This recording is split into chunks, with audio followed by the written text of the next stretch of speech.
আসসালামু আলাইকুম। আমি এআরএস ইয়ামিন।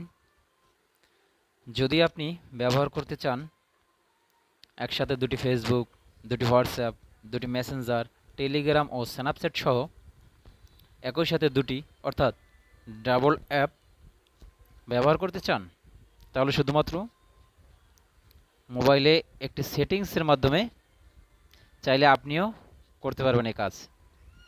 তো কিভাবে করবেন এই সেটিংসটা ভাবছেন? সেটাই দেখাচ্ছি এই ভিডিওতে। চলুন শুরু করা যাক।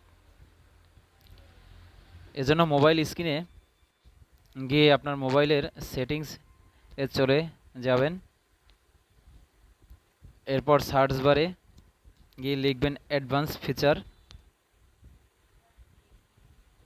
আমি স্যামসাং মোবাইলে দেখিয়ে দিচ্ছি।